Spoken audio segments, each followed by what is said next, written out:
Welcome to Love for Life, the podcast for couples who want more than just to survive marriage, parenting, and life in general. We're here to help you build a relationship that lasts and a life that you actually love living.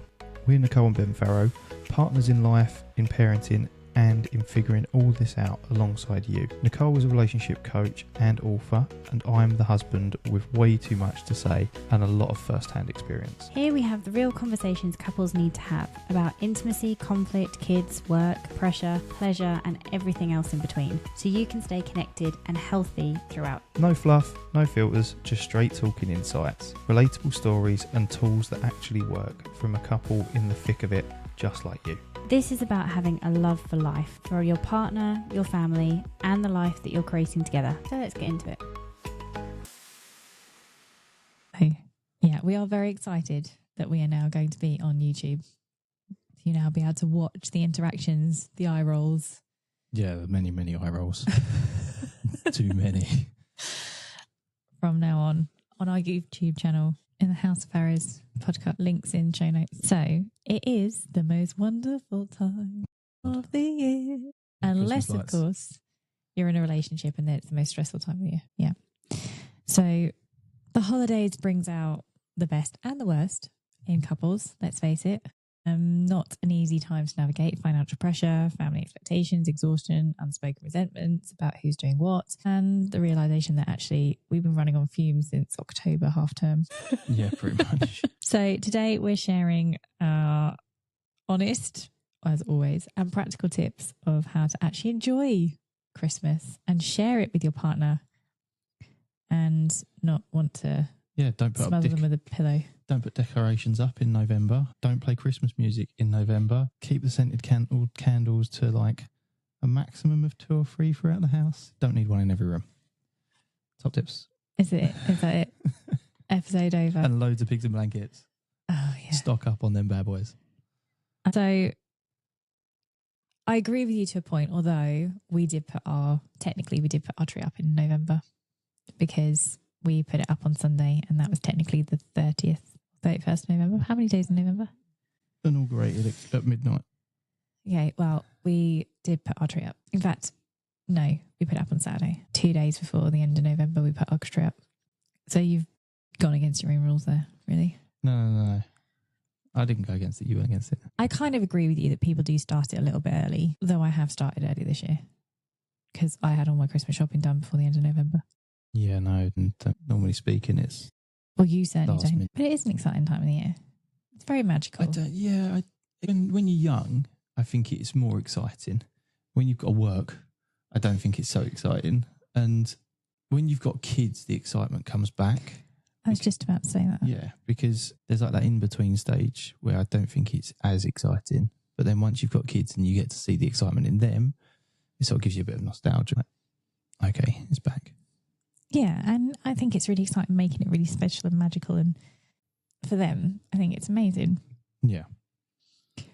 So for me, I'm all in on Christmas, but I can understand why it is a very stressful time of the year. And I feel like I go on about it a lot on this podcast, but I'm just going to say it. I think it comes down to the mental strain and the mental load that is predominantly put on women during this period, where on top of everything else, they've also got Christmas to organise and all the shopping to buy. And that's like food shopping, presents for the kids, the presents for the family, all the social organisation, all the stuff that school then throws at you.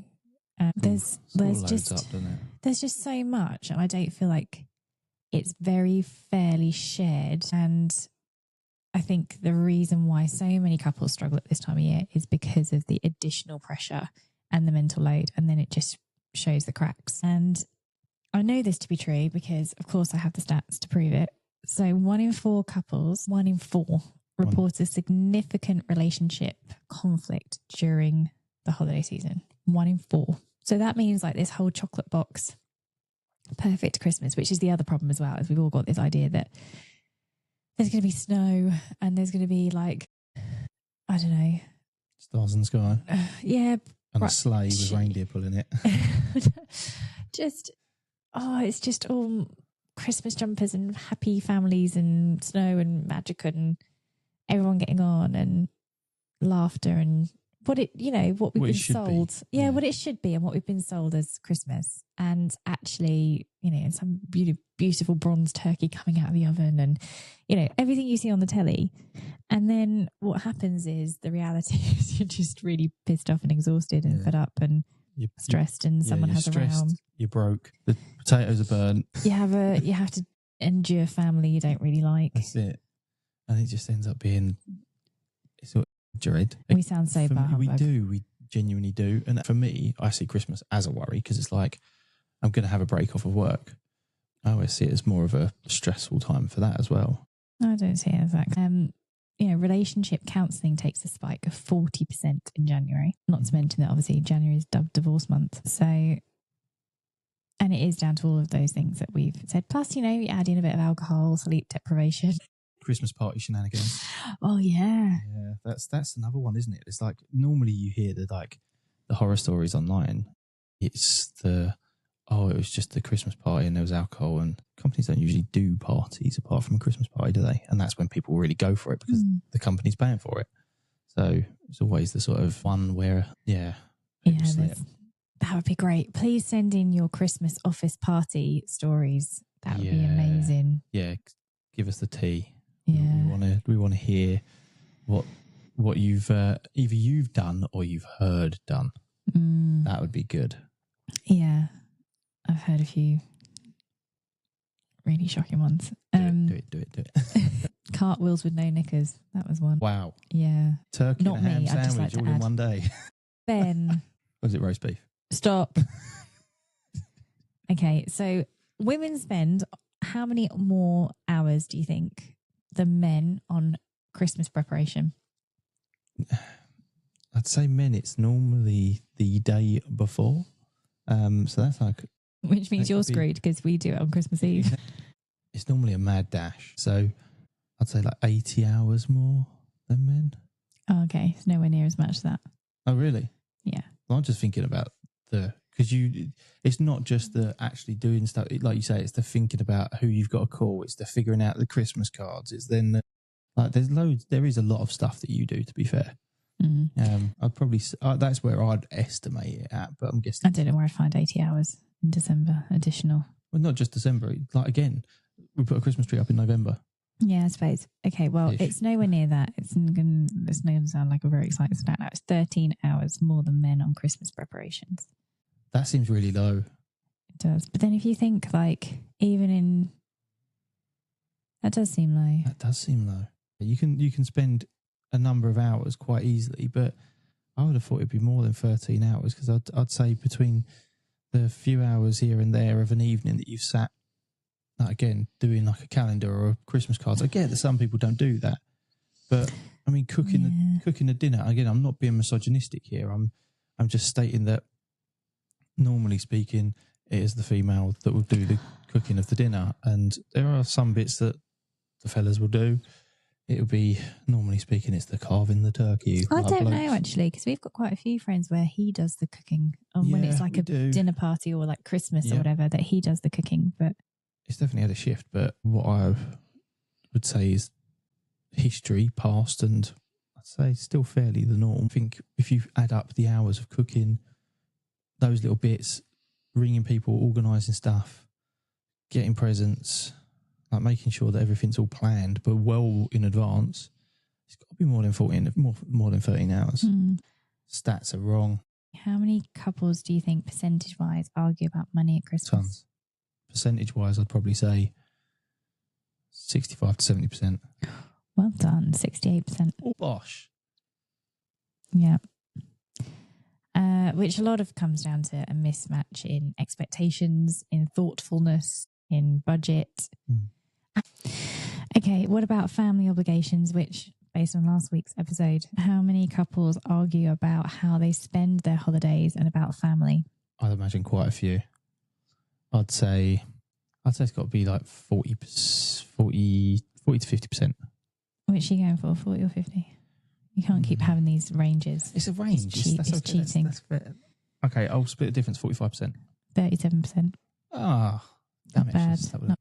Well, the trouble is you have your own version of Christmas. Most people like their family version of Christmas because it's their tradition. Christmas is all about tradition, isn't it? So you kind of get used to how your family does it. And I've known couples who have got together and even got married and still chosen to have Christmas at home with their parents in the way that they do Christmas. And it's not until children come along that they actually merge their Christmases. So then there's kind of this, you're coming together as a couple and you've then got to kind of create your own traditions of how you're going to do Christmas and where you're going to spend Christmas and how you're going to do it. But obviously the expectation up until that point by both families has been that you spend it with them. So then there's this sort of negotiation that goes on in terms of, and compromise, which has to come from the parents as well as the couple themselves. And then, you throw grandchildren into it and then everyone thinks they've got a claim. So it can get really complicated. And it's because it's, in a way, it's coming from a place of love.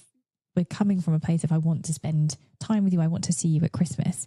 But it's also realizing that there are other people who also want to have the same thing with them. And with how complicated families can get now, it's not always easy to get everyone together for Christmas. Or, the size of families, it's not always easy to get everyone together for Christmas. It's a lot on one person to do the cooking or the hosting or whatever. So there has to be some sort of negotiation that goes on when you become a couple on how you're going to spend Christmas. And the problem is, I think as well, is a lot of the time it doesn't get thought about or talked about enough up front around what's the expectation and what we're going to do. And what can happen is you end up setting a precedence without meaning to. So it gets into this, we always do this, or we take alternate years or whatever. And then, you've also got to throw in that sometimes there's more than one sibling and maybe they want to spend Christmas together. So every alternate year, the parents are potentially on their own Christmas, which is going to be new for them if they're used to having their children around, then all of a sudden they don't have any children every other year. So, there's lots of party. Yeah, they might. But I feel like a lot of parents don't feel that way. And it's coming from a place of, I love you and I want to spend time with you and my family and I care for you. And that's what Christmas should be about, spending it with those you love, but also just remembering you might not be the only person that they love. They might need to spend it with other people as well. And I saw this, I'm really chuffed to say, I saw this really early on with my own siblings. So having been born to a blended family, Christmas was always over multiple days. So I always had Christmas with one parent, Boxing Day with the other, and alternated it. And then, that just expanded when there was siblings with partners and families and stuff. So I never did the same thing at Christmas, quite deliberately, because I didn't want to get into that it's my Christmas, it's your Christmas scenario, because I'd seen my sisters fall into the same trap and then feel obliged and then be dreading Christmas and I don't want to go. You work really hard all year. Christmas is the time when everyone's off. Yeah. You get your summer holidays or whatever, but this is a time when everybody's off and you do try and see the people you love. So it's a shame to then spend it with how you don't want to spend it. And I think we do far too much people pleasing and not wanting to upset people and say what we really want to do, or not create our own traditions because of fear of upsetting somebody else. You don't get to spend much time. If you've got a family, you don't really get to spend much prolonged quality time together. So Christmas is a big deal. I think having that ability to just get up and go, what should we do today? Do X, Y, Z, some crafts, or go out for a nice walk, or go for a drive. And I think that on a weekend, obviously, you're trying to ram everything, all the admin for your week into the weekend and do bits as well. So it always feels rushed, or unless you go on holiday, but then you're out of your home in another country, most likely. So it's the only time you're really effectively getting a prolonged period of time in your own home with your family. So it's very precious, I think. Yeah, I think it's definitely worth a conversation, just figuring out what it is you both want for Christmas in terms of how you want your Christmas to go, how you want to spend it, and what precedents or expectations you're deliberately or inadvertently creating in yourselves and in your external families, wider families, and to have the conversation early on. Although, to be fair, like my sisters tried to have this conversation with me about what the plan was for Christmas in August, and I was like, no, not this year. She did it many years ago, but still, I'm like, no. The other contender here for why Christmas becomes so stressful is the relentless deadlines, school plays, parties, shopping, cooking, hosting, all the stuff that we mentioned earlier on about just the additional load that comes with Christmas, just all the extra stuff that you're trying to squeeze into a very, very short amount of time, really. December's a bit of a like non-starter in terms of getting anything else done because there's so many events and things going on, and it can just create so much pressure in terms of the social obligations as well. And then you're trying to fit in the extra stuff that you're trying to do as well, like Christmas shopping and doing your food delivery and whatever else. I mean, I used to love going out when I was younger. I'd go out a few days before Christmas, like late at night, to the local big shopping centres, and that's where I did my Christmas shopping, and I enjoyed it, and that seemed simple for me. And now, obviously, with the birth of Amazon and how much stuff there is on there, and like TikTok Shop, and eBay's been around for donkey's years, hasn't it? But I think there's so much ease for you to just click and go bang, bang, bang, bang, bang, done with Christmas shopping. I did used to enjoy the fun of going out and actually having a walk around. I have to say, I usually do a lot of it online now, but I did actually go out to a well-known outlet the other week with my sister and did our Christmas shopping in November, obviously.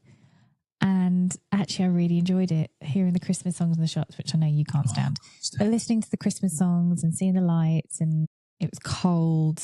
And the lights I like, and the cold I like. And it was busy, but it was, you know, people were in good spirits. I actually really enjoyed it, and I haven't gone Christmas shopping for ages. I've done it online for years because of having small children, not wanting to, you know, take babies around the shops really and push chairs and just, but actually, I didn't take the children. That's probably why I really enjoyed it. I had a day to myself and to go Christmas shopping with my sister, but it was lovely. I really enjoyed it.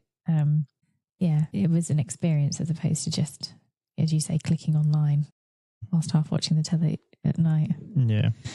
So I guess knowing how much time you've got, it's just in the planning, isn't it, really? In terms of planning when you're going to do your Christmas shopping, if you can get that out of the way before all the social obligations. That's why I've done it in November. I have tried to actually be really clever with it this year of just going, work's going to be busy leading up to Christmas. The kids are going to have loads of things on. We've got loads of social obligations. They're already booked in. So actually, let's just get the Christmas shopping done in November and I don't have to worry about it in December. That's why I've kind of been that organised this year.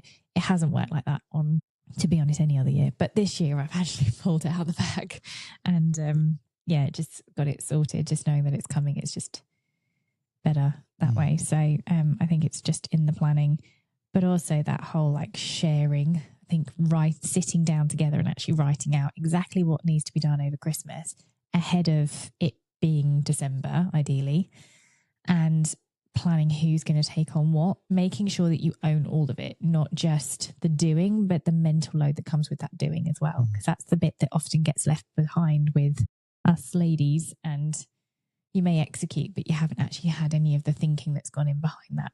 And that's what is quite tiring. What about the fact that you're basically a Grinch and you're expected to get into the Christmas spirit?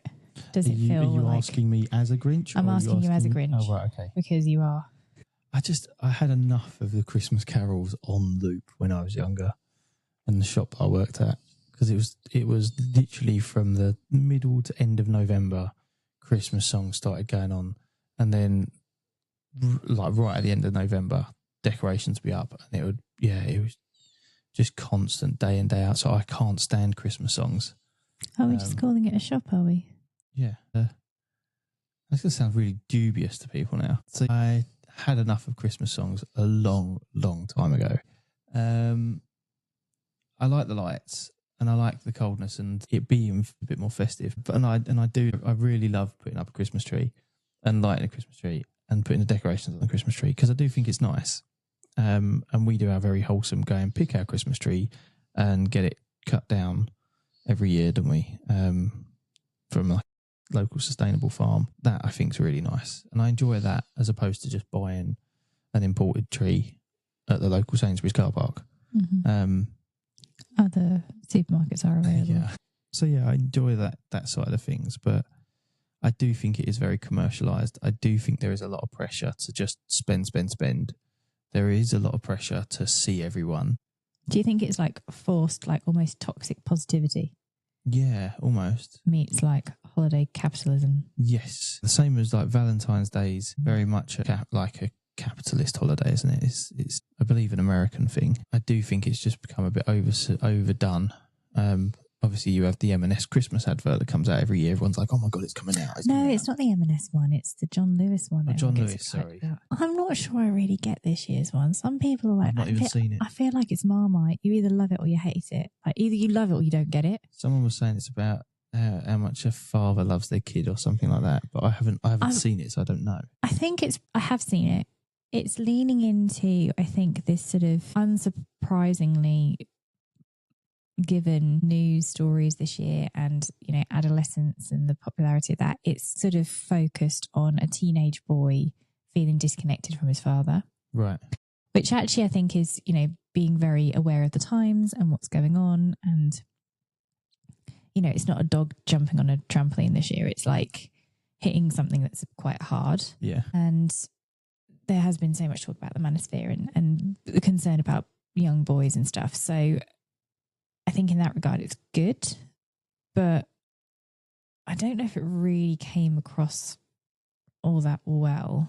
I don't know. It was okay. It wasn't my favourite. Yeah. I like the fact that they've tried to take on a big topic. Yeah, that's a pretty hefty topic. I'm not sure if it's landed personally. I'll have to have a look for it. So you think that there's this sort of pressure to be happy at Christmas? Yeah, and again, for some people it's a lovely, delightful, happy time of year, and for some folks it is a very sad time of year. Certainly people that have lost people in the year, it can be really tough. For people that are struggling and can't afford to get the kids what they want, that can be soul destroying. So, and especially with the economics of the country at the second, people using food banks and stuff like that, it's just another burden on them, I suppose. So I do feel that it is overhyped, is over is it capitalized? Yeah, it is over capitalized to the point where you are almost force fed things and forced to buy things. I did see something on social media the other day that was like, and I tested it with our son. I haven't tried it. I think our daughter's too young, but our 7-year-old, I asked him the other day, do you remember what you got for Christmas last year? Because there was this thing that I saw on social media where they had a very big house, a very nice house, and they had 3 boys, and they asked the 3 boys, what did you get for Christmas last year individually, like to come up to the camera. 2 of them couldn't remember a thing. One of them remembered one thing that they got last year. I was like, or maybe 2 things, didn't remember anything else. I asked our 7-year-old, do you remember what you got for Christmas last year? Because the whole point was like, kids don't need stuff. Yeah, it's just things, isn't it? It's just stuff. And actually we've really pulled back on the stuff and the plastic and the crap, really. It's always just last 10 minutes. Yeah, they're a bit of a fad. So we've pulled back on a lot of that over the last couple of years anyway. But I asked him and he actually could remember. And you know what? He actually said things like, I got a new dressing gown, which he's still wearing. He's such a little old man. he was delighted yesterday. He got new slippers. He was so excited. Love him. He did say about his dressing gown. He remembered things that I'd forgotten that he'd got. Forgot that he got a bike, which is his biggest present. He forgot about the bike, but he remembered his dressing gown, and he remembered his plane shooters, which he asked Father Christmas for. Yeah. And remember his Lego? He didn't remember his Lego. And I said, what about the Lego? And he said, which Lego did I get for Christmas? He would be able to tell you what you got for his birthday, but not what he got for Christmas, because he's had Lego since then. So it's like forgotten what was had before. But yeah, I was impressed though. He did actually remember more than I thought he would. But also, do you think we need to have permission to have like a mediocre Christmas and it not be the John Lewis or M&S advert or whatever? We need to be okay with I'd love not having the perfect Christmas. In order to kind of navigate all this and not to murder your partner this Christmas, given all of that and all the pressure, top tips. My biggest tip would be to divide and conquer. But actually divide and conquer. Don't just say it, actually do it. Write down a list of everything that needs to be done, everyone who needs to be bought for, all that needs to happen during this period, all the social arrangements, all the stuff with the kids, all the present shopping, all the food shopping, everything. What your plans are, what your traditions are, what you're going to do, how you're going to spend the days, and then divide that list up. And as I said, take responsibility for your parts of the list. Don't just do the execution, but do the mental prep that comes as part of that. If you're going to take an item off the list, you do the whole thing, not just I'll execute. I'll go pick up the shopping if you order it, or I'll wrap the presents if you buy them. So both of those things you just said wouldn't work for us, because if I was to go out and do the shopping, you'd get the ump with me because I'd probably buy too much. Okay. And so then you'd be doing the mental load of making the shopping list to give to me to go and get. So that one wouldn't work. The wrapping the presents. You hate wrapping presents. That's why I wrap presents. So you're right. But my point is you also have to play to your strengths. The point is to divide and conquer, not take the things you're shit at off the list and try and do a half-assed job. Like, if you're going to divide and conquer, you write the full list and then you figure out what are you best to do, what's your partner best to do. Like, are there some that actually it doesn't matter which one of us does this, who's got more capacity than the other one? Like, the problem is when the default is just, well, we'll just go back to you doing it all. And that's the thing. I see so many, I'm going to just call it, and I feel like this feels always like battle of the sexes, but it does feel like a lot of this feels like it does land on women a lot of the time. All the clients, friends, family that I speak to, it's them that's picking up this slack. And it's them that are then really pissed off by the time it comes around to Christmas, and they don't really enjoy it because they feel absolutely exhausted and they're run ragged and they don't feel like they're a team. So part of this is men thinking about, oh, there's a lot to be done. And sometimes I think there's this sort of, oh, but it doesn't really need to be done. We could just have Richmond sausages and we could just have broken lights. But actually you enjoy having a nice tree and you enjoy having a nice meal and you enjoy the look on your children's faces when they see what they've got for Christmas. But you go, oh, she's stressing and she's putting too much into it. But actually on the day, you're really grateful for those things. I think it's rather than fighting we could just make it simple. We could just do it, do less. I think just get on board with it and help by being a partner in it, not help by being someone that she has to constantly delegate to, or you're asking her what needs to be done. That's not helpful either. Equally, to your point though, don't take stuff that you can't do, that you're going to do a bad job at. And on the flip side of that, if you do want the help, don't try and micromanage, or don't try and be really angry or feel that you have to hold all of it and then not give any of that stuff away. Women who are maybe a bit of perfectionist don't feel like, I'm annoyed that he hasn't helped, but actually you haven't really allowed him to help either. Yeah, and if he doesn't, it isn't the way that you want it to be, then you're going to get the arsehole. Yeah, there's got to be a bit of give there too. You're right, I would never ask you to go and do the food shopping. No. It would be a disaster. But there would be other things that could be done. Putting the Christmas lights up. Carrying the Christmas tree. Putting the Christmas tree up. Anything that doesn't involve the Christmas tree. Very little. Wrapping the presents. Wrapping the presents. I'm very good at wrapping presents. Yeah. But also then doing some of the present buying and things like that. Coming up with the ideas, knowing what we've got people, thinking about what to get people. Because it's all of that stuff. It's the invisible load. Also, I think figuring out how you're going to spend your Christmas and with whom, and deciding that together, and hopefully being on the same page, which isn't always the case, as we found that last week. You're not always on the same page about how you want to spend Christmas or what you want to do.